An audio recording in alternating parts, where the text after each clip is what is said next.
I made it to Banff. We got in late last night, and this morning I'm doing some work because I am working the first couple of days on this trip. I did want to do a little reading update because I got a lot of reading done on the airplane and it was crazy. I also switched over to this version of the Bantam Classic because the one that I was reading before, it's beautiful. It's in such pristine condition that I didn't want to annotate and I was kind of afraid of messing it up. This one I don't feel as bad, and it's also the same translation. This family is crazy. People are having physical altercations, they're having debates. Everyone is just feuding with everyone, and I find it very amusing, very entertaining. Also, a theme that I'm picking up on is Alyosha's in the middle of it, so he's kind of like the peacemaker, I guess is the best way I would describe it. He's the one who's kind of the go-between and also trying to be very understanding of where everyone's coming from. He's very patient and also a very kind person considering how crazy everyone is. And I'm kind of curious to see how Alyosha's storyline will go and what he's feeling. I know at times he definitely does sense the tension and also the feelings that others are, which as an eldest daughter, I think that I can definitely resonate with that. Tend to be the ones who are very aware, like hyper aware of everyone's emotions, if there's any tension, also like the micro expressions that people have in the family, and generally trying to keep everyone happy, which is what Alyosha's doing. And I almost feel bad for him because that is a very stressful job, but he loves his family and he loves God as well. And it's interesting to see how his family and also his faith plays a part in his character and who he is. Those are my thoughts so far. I also got to the point with Katerina and Grushenka, and that was a crazy scene. I honestly want to read that part again because I was jaw dropped. I was like, anyways, I have to go to a meeting now, but that's my little update on the brothers.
I'm back from Banff and I had a wonderful, lovely time with my friends. I think I might have included some clips earlier in this video, but I'm very excited to be back home and get back into my reading. I do have some exciting updates. First, the brothers. I made a lot of progress. Look, I think I'm on page 360, 361. I finally got to the Grand Inquisitor. I finished that part. Right now I'm reading about Zosima. He's kind of reflecting on his life, his teachings, what he believes in. I have a lot of thoughts about the Grand Inquisitor, which I'm going to save for later in this video because I really want to get into it. There's so much to unpack there. And I feel like this book is finally heading into the direction of exploring religion, spirituality, and kind of getting into Dostoevsky's mind and what he believed at the time. I feel like before the book was more about like the family, a lot of drama, a lot of fights. It was more entertaining, I would say, but now it's getting very deep. I'm gonna stop talking about this one now. When I was in Banff, I picked up a new book. This is Leo Tolstoy's Family Happiness. I mainly picked this up because I wanted to try Leo Tolstoy, but also this cover. The Penguin Archive is so beautiful. Although I will say it gets dirty very easily. I don't know if you can tell because it doesn't have a coating. I also got a matching bookmark. It's the Queen that's reading. My thoughts on this.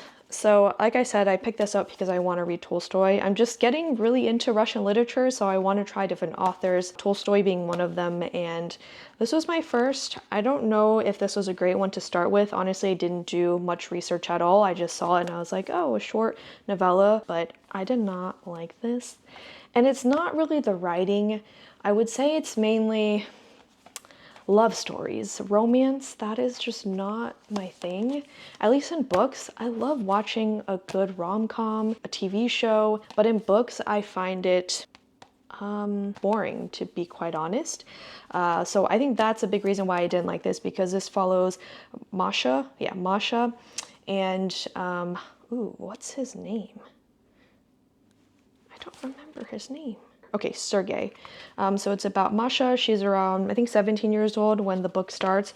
She's grieving and mourning the loss of her mother, but she has also lost her father a few years prior, and she's just in this very sad and depressed state. And during that time, basically her uncle, not blood uncle, but her dad's friend, who she's seen since she was a child and he's seen her grow up, who's Sergei, comes to visit, checks up on them. Sparks start flying between the two and they get married. Masha feels very dissatisfied with her marriage. She feels like she is trapped. And also, a lot of it is because they are different in age. I feel like they're at different stages in life. And for Masha, she was so passionate and so in love when their romance began. But as she's gotten married and time is passing by, the reality is hitting for her. And so that's what this book is about. For me, I thought it was just okay. So I'm sorry if you like this one, but I'm still not turning away from Tolstoy. I'm definitely gonna pick up some more of his other works. So hopefully that will be more suited for me.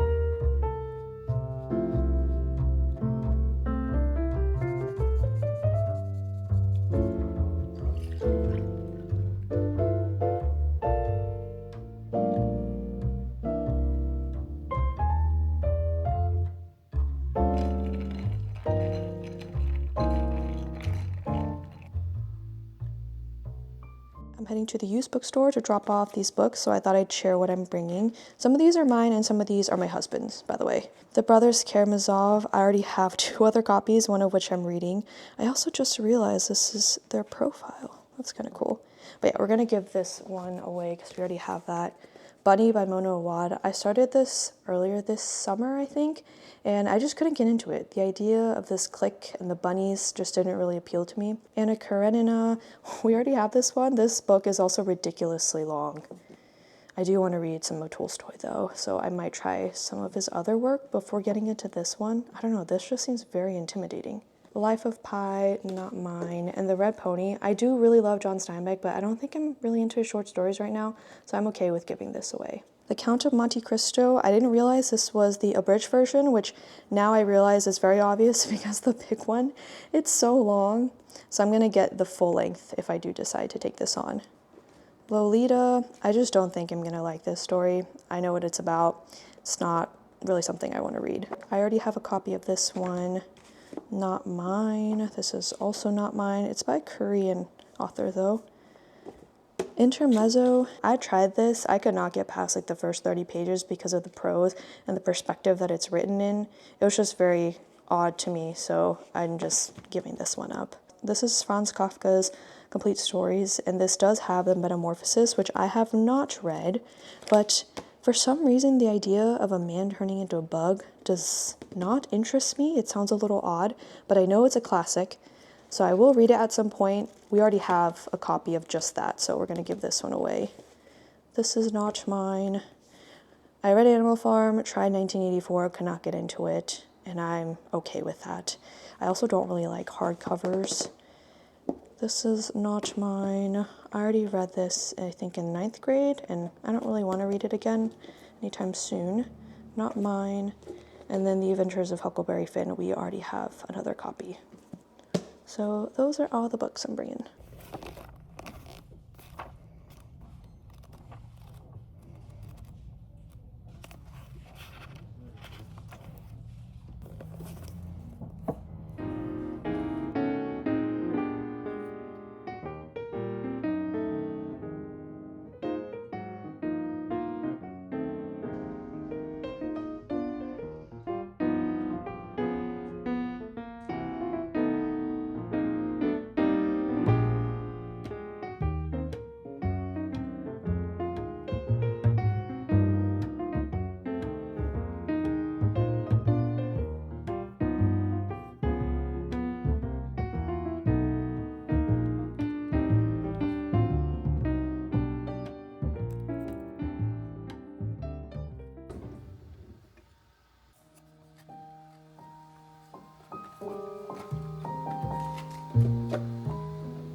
I want to talk about my first thoughts and impressions on the Grand Inquisitor chapter in the Brothers Karamazov because it is quite a shift. Up until this point, it was mainly about introducing the characters, the family, the dynamics between the brothers and the dad, but now we're getting very deep and into the minds of each of the brothers and their perspectives, and specifically their perspectives on God, which I think is very, very interesting.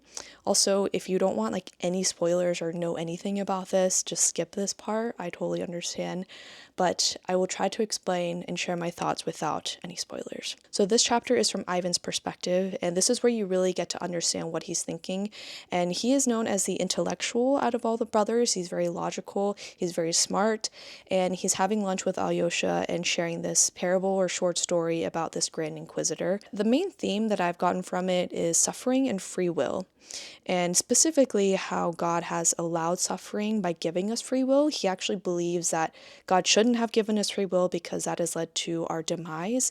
And the fact that God allows that shows that he's not a loving God, not a caring God, and so why would I want to follow and believe in him? He specifically talks a lot about the suffering of children because they're very innocent and pure. They have to go through the suffering even though they have no wrongdoings, no sins. I definitely feel like I got to know Ivan more personally and see him in this raw and honest light, which is kind of new because up until this point, I feel like he has definitely been a bit more to himself. Because he's so logical, you don't get to really see that emotional and passionate side of him. And seeing that in this chapter was very beautiful and I would say very insightful. After this chapter, it then goes to the elder Zosima's teachings and reflections on his life and all about his family and his history, which is very different in terms of the perspective, which I think was intentional.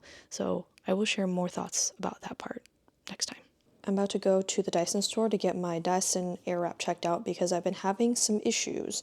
This light down here, well, I've been having two issues. The first thing is that the light will start flashing and it's a white color, which means I think the filter is dirty, but I've cleaned the filter. It's very clean. I've also taken it apart, the inside as well, and there's no hair stuck or any dust. And then now it's started turning red and it just shuts off, so I can't even use it.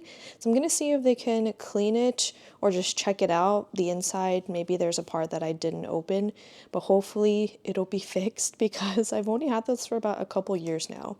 I also don't know if I have warranty. Maybe I do. Maybe they can help me. I'm back and I had a terrible experience because the guy just had attitude. He was not having a good day. And honestly, in those scenarios, I try to be very nice because I'm like, hey, I know you're having a bad day and I genuinely want you to help me with my problem. So I'm gonna be nice. I basically went in and told him my problem, how it's turning red, it's shutting off, and he's like, okay, I'm gonna plug it in. And then he just didn't give me direction. He just like plugged it in and I was just standing there. So then I sat down.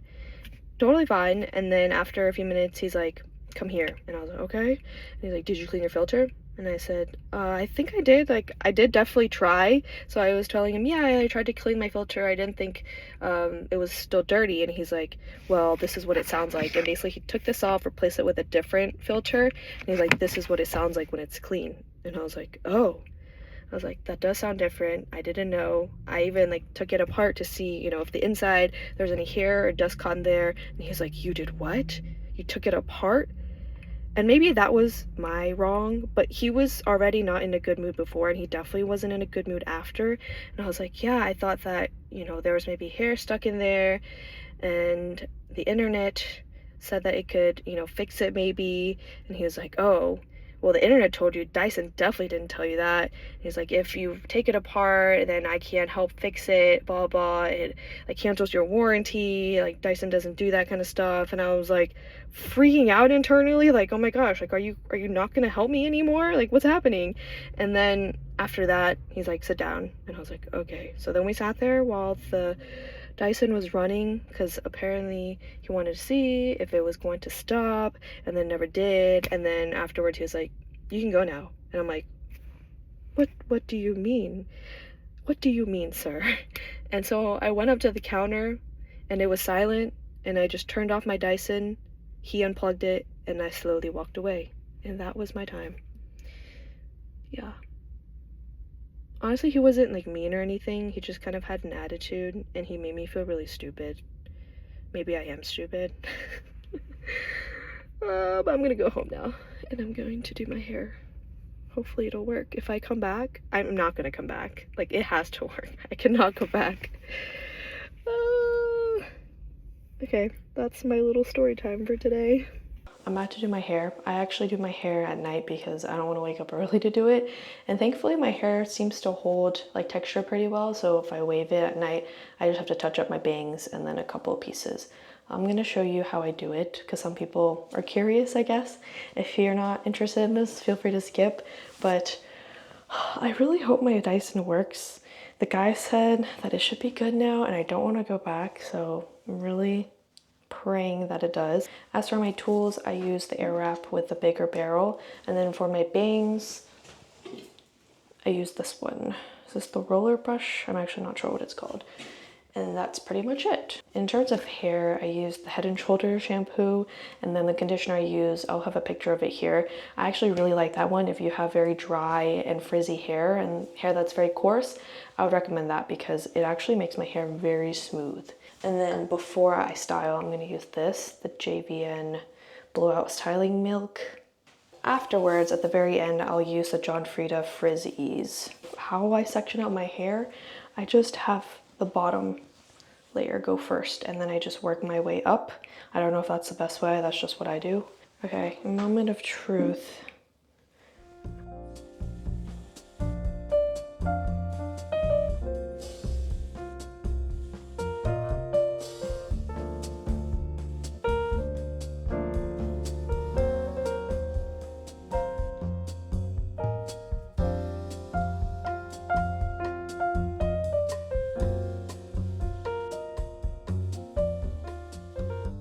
It's been about 30 minutes and I'm finally done with my hair. I actually did notice a difference after getting it cleaned. I think it wrapped around the air wrap a lot more quickly and tighter. Like, I feel like my curls came out a bit tight, which I actually like because then when I sleep on it, it won't be as loose. I can also show you what it looks like from the back. And when I wake up, it'll come out a bit more relaxed, which is what I like. I'm putting my little clips in my hair to get my bangs out of my face. I got these in Japan in April and I'm hoping to go back maybe next year, so maybe I'll get more clips then. But I'm very impressed with myself because I'm very prone to losing tiny things like this. I'm also wearing a sweater because it's been pretty chilly where I live. I actually do want to knit a sweater that looks like this. One that's a v-neck with this thick rib and also a little bit boxy. I did buy some yarn in Banff, which I'm very excited about. Maybe I can show you. I can do an impromptu yarn haul. This is the yarn that I bought. It's the Estelle Highland Alpaca Worsted Weight yarn, which I'm very excited about because alpaca is very soft. I don't know if you can tell. It is quite pricey, but in Canada it was a better deal. And I'm hoping to make a sweater like this. I think the Lakes Ozetta, the v-neck one, might be the most similar to what I'm looking for. And I'm also excited because this is not a blow or blown yarn, which is what I've been knitting with for I think like my past 2 or 3 projects. I actually can show you because I took out my winter sweaters. My cow sweater, I love this sweater. I don't know if you can tell, but the yarn is very light and flexible and it's very fuzzy. It's very fluffy, very light. When you're knitting it, it can be quite annoying though because I'll get the fibers like in my nose, on my skin. But I want something that's a bit thicker, that has more structure, something more cozy, and I think that the alpaca will definitely be that. I don't know if people really are curious or interested in my knitting journey or my knitting projects. It's just something that brings me a lot of joy, and I'm also trying to practice more creating than consuming. So consuming could be like going on social media, consuming content, or like buying things, consuming like physical items. And I feel like creating just makes us feel better, and it's also a better use of our time.